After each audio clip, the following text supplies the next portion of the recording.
எல்லா ஸ்டேபிள் காயினுமே நீங்கள் நினைக்கிற மாதிரி ஸ்டேபிளும் இல்லை, சேஃபும் இல்லை. அதுக்கு ஒரு பெரிய உதாரணம் தான் போன பியர் மார்க்கெட்டில் நடந்த டெரா லூனாட டெரா யூஎஸ்டி ஸ்டேபிள் காயின்ட கலாப்ஸ். ஸ்டேபிள் காயின்ட என்ன, ஸ்டேபிள் காயின்ட வகைகள் என்னென்ன இருக்கு, அதில் எதெல்லாம் சேஃப் எதெல்லாம் சேஃப் இல்லைன்னு சொல்லி தான் இந்த வீடியோவில் பார்க்க போகிறேன். ப்ளஸ் பெஸ்ட்டான ஸ்டேபிள் காயினை எப்படி கண்டுபிடிக்கிறேன்னு சொல்லியிருந்தா இந்த வீடியோவில் நான் சொல்ல போகிறேன். அந்த வீடியோ ஃபுல்லாக பாருங்கள். ஸ்டேபிள் காயின்டா என்னன்னு முதலாவது பார்ப்போம். ஒரு டிஜிட்டல் கரன்சி ஏதாவது வேற ஒரு ஸ்டேபிளான ஒரு விஷயத்தை பெக் பண்ணியிருக்கிறது அந்த ஸ்டேபிள் கரன்சி. நம்ம எல்லாரும் தெரிஞ்ச ஃபேமஸான ஒரு ஸ்டேபிள் காயின் பார்த்தீங்கன்னு சொன்னால் யூஎஸ்டிடி. பிட்காயின் பார்த்தீங்கன்னு சொன்னால் ஒரு ஸ்டேபிள் கரன்சி இல்லை. பிட்காயின் இன்னொரு விஷயத்தை பெக் பண்ணி இல்லை. பிட்காயினுங்கிறது பிட்காயின் தான். ஆனால் யூஎஸ்டிடி பார்த்தீங்கன்னு சொன்னால் யூஎஸ் டாலரை பெக் பண்ணியிருக்குது. யூஎஸ் டாலர் என்ன பெறுமதியில் இருக்கோ அதே பெறுமதிக்கு தான் யூஎஸ்டிடி இருக்கும். இதுதான் ஒரு ஸ்டேபிள் காயினோட உதாரணம். அதாவது ஏதாவது ஒரு வேறொரு விஷயத்தை பெக் பண்ணி அதை ரீப்ரசன்ட் பண்ணுற டிஜிட்டல் வேர்ஷன் தான் இந்த ஸ்டேபிள் காயின்ஸ்.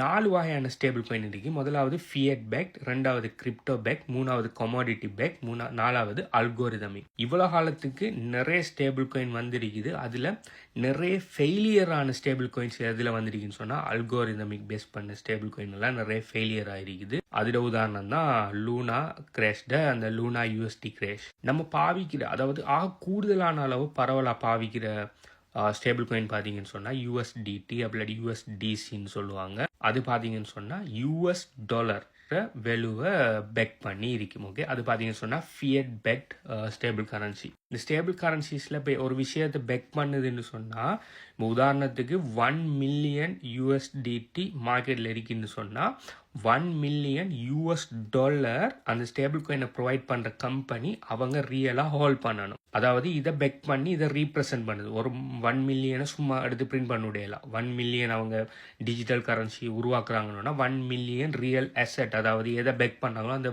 அசெட் அவங்க வச்சிருக்கணும். இப்போ யூஎஸ்டிடி பார்த்தீங்கன்னு சொன்னால் யூஎஸ் டாலர் அவங்க ட்ரெஷரியில் வச்சிருக்காங்க. அது சிலாக்கள் கேஷாக வச்சுருப்பாங்க, சிலாக்கள் பொண்டா பேப்பர்ஸ் அப்படி இப்படின்னு சொல்லி பெரும்பாலான கேஷாகவும் சில பொண்டாவும் இன்வெஸ்ட்மெண்ட்டாகவும் எப்படியோ அதோட பெருமதியை அவங்க வச்சிருக்கணும் அந்த கம்பெனியில். அப்படி அவங்க வைக்காட்டி 1-to-1 இது வைக்காட்டி என்ன நடக்கணும்னா நாளைக்கு அந்த ஸ்டேபிள் கரன்சி ஃபெயிலியர் ஆகுது நிறைய சான்ஸ் இருக்குது. இப்போ கூட யூஎஸ்டிடியில் நிறைய பிரச்சனை போயிட்டு இருக்குது.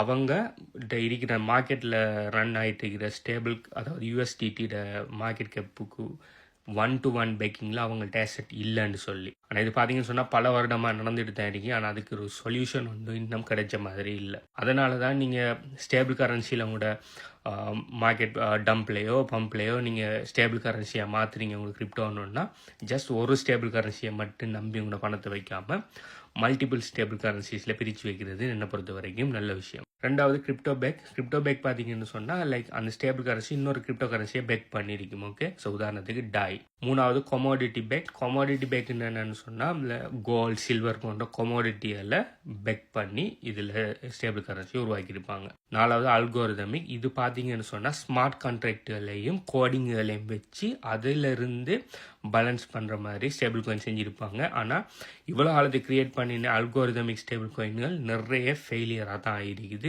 High volatile மார்க்கெட்டுகளில். அப்படி ஃபெயிலியர் ஆனதான் லூனாட டெரா யூஎஸ்டிங்கிறது. அதே மாதிரி நிறைய சின்ன குட்டி அது கொஞ்சம் பெரிய அளவில் பெரிய கிரேஷ்.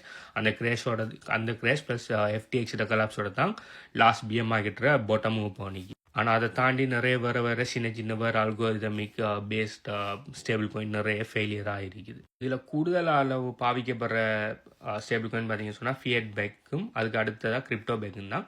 ஃபியட் பேக்கில் இருக்கிற பிரச்சனை பார்த்தீங்கன்னு சொன்னால் சென்ட்ரலைஸ், அதாவது நாடுகளோட கரன்சி கண்ட்ரோலில் இருக்கிறதால சென்ட்ரலைஸ் நிறைய பிரச்சனை வரும். ப்ளஸ் ரெகுலேட்டரி அது இதுன்னு சொல்லி நிறைய பிரச்சனைக்குள்ளே போவாங்க இந்த ஃபியட் பேக் இது. அதனால பயங்கர கண்ட்ரோல் இருக்கு. நினைச்ச மாதிரி இந்த ஸ்டேபிள் காயின்ஸை ஃப்ரீஸ் பண்ணுற நிறைய விஷயங்கள் நிறைய பாஸ்டில் நடந்திருக்குது. ஆனால் கிரிப்டோ பேக் பார்த்தீங்கன்னு சொன்னால் டீசென்ட்ரலைஸ்டாக இருந்தாலும் வாலடைல் மார்க்கெட்டில் சரியாக இப்போ $1 $1 இருக்காது, அப்படி குறைஞ்சி கூடிட்டெல்லாம் நிறைய பிரச்சனைகள் காட்டும். ஆனால் ஃபியட் பேக்கில் அதில் அந்த ப்ரைஸ் ஸ்டேபிளாக இருக்கும். கிரிப்டோ பேக்கில் ப்ரைஸ் ஸ்டேபிளாக வைக்கிறது பயங்கரமான கஷ்டம். ஆனால் கிரிப்டோ பேக் ஸ்டேபிள் காயின் எல்லாம் டீசென்ட்ரலைஸ்.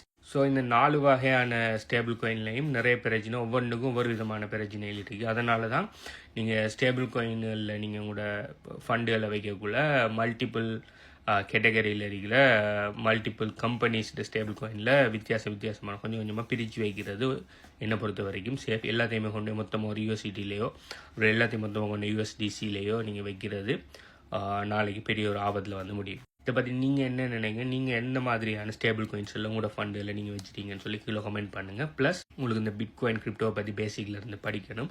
எப்படி பிட்காயின் வாங்குற, எப்படி பிட்காயினை நான் கஸ்டோடியல் வழியில் சேவ் பண்ணுற, எப்படி பிட்காயினை மல்டிப்ளை பண்ணுங்கிற டீட்டெயில்ஸ் எல்லாம் வேணும்னு சொன்னால் பிட்காயின் ஹார்வெஸ்ட் சிஸ்டத்தில் எல்லாத்தையுமே 100% ஃப்ரீயாக டீச் பண்ணிக்கிறேன். பிட்காயின் ஹார்வெஸ்ட் சிஸ்டத்தில் டீட்டெயில்ஸ் வேணும்னு சொன்னால் நீங்கள் இந்த வீடியோ பார்க்குற டைம் இந்த வீடியோக்கு எத்தனை லைக் இருக்குன்னு சொல்லி கீழே கமெண்ட் பண்ணுங்கள். அது எங்கே எடுக்குன்னு சொல்லி சொல்கிறேன். Bitcoin harvest system 100% free.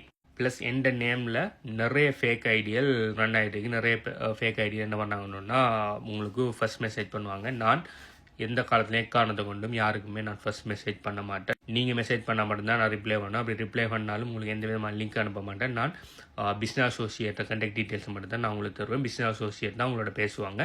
நான் உங்களுக்கு எந்த விதமான லிங்கை அனுப்பி அதில் பணம் போட சொல்ல மாட்டேன். அது அப்படி சொல்கிறோம்னு சொன்னால் அது ஒரு ஸ்கேமர். யாரான உங்களுக்கு ஃபர்ஸ்ட் மெசேஜ் பண்ணுறாங்கன்னு சொன்னால் முதலாவது யூசர் நேமை வெரிஃபை பண்ணுங்க. இந்த ஒரிஜினல் யூசர் நேமை நான் இந்த வீடியோட இந்த இடத்துல நான் எல்லா வீடியோலையுமே போடுறேன். ஸோ அந்த யூசர் நேம் ஆசிவாசன்கிறது சரியான யூசர் நேமில் இருக்கான்னு பாருங்கள். சில ஆசிவாசன் பதில் 1 2 3 எல்லாம் போடுறாங்க. AA ஐக்கு பதிலாக எல்லுன்னு சொல்லி நிறைய மேனிப்புலேட் பண்ணி நிறைய பேர் ஆல்ரெடி பணத்தை லாஸ் பண்ணிட்டாங்க. இதுக்கு மேலேயும் நான் ஆல்ரெடி எத்தனை நேரம் ரிப்போர்ட் பண்ணினாலும் அதுக்கு சரியான ரெஸ்பான்ஸ் வரல. ஸோ நீங்கள் தான் கவனமாக இருக்கணும். நான் உங்களுக்கு ஃபர்ஸ்ட் மெசேஜ் பண்ண மாட்டேன். ஓகே, நீங்களாம் எனக்கு மெசேஜ் பண்ணுற வரைக்கும் நான் உங்களுக்கு ஃபர்ஸ்ட் மெசேஜ் பண்ண மாட்டேன். கவனமாக நீங்கள்